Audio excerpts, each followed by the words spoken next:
Hey, it's Thursday, and this is going to be a new update on Thursdays called Thrifty Thursdays. You'll see what's going on around here, and I'm going to include at least one thrifty tip that we've learned over the years.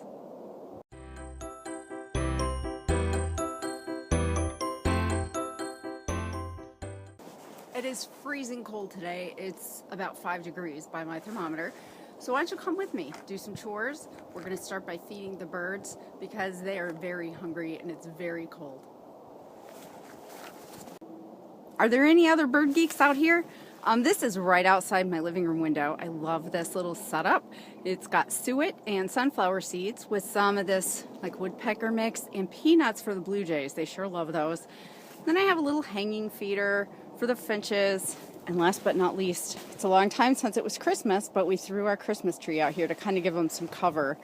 So it's been so cold and it's been so snowy that the birds really appreciate the food.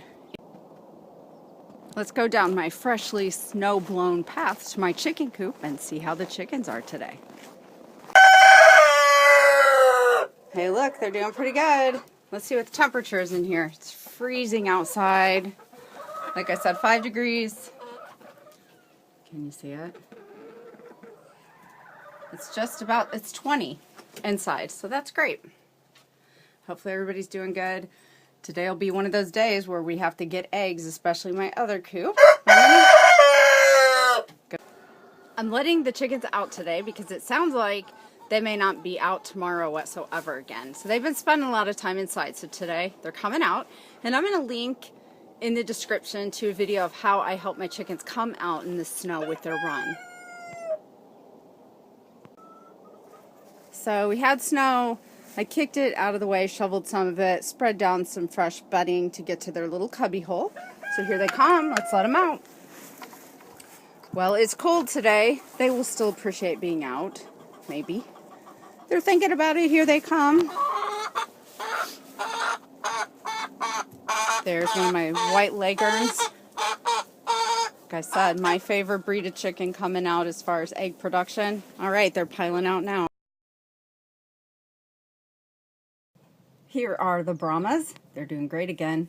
They're not going to come out because I'm going to be gone all day, and they have a tendency to fly out of their run and then stand in the snow all day, and it's too cold for that. So here they are. Notice those two girls in their nest box. These Brahmas lay wonderfully all winter. Love them. So cold hardy.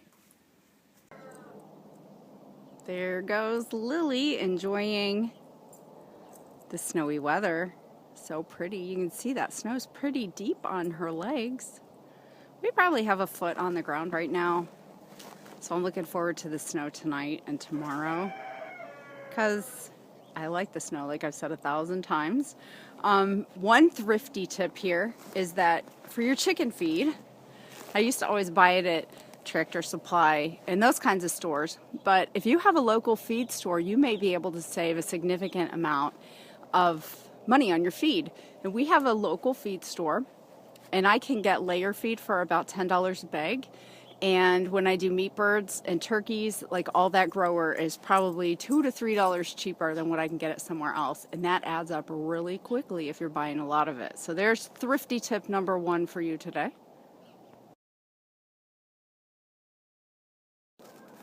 Obviously, spending money on a snowblower is probably not thrifty.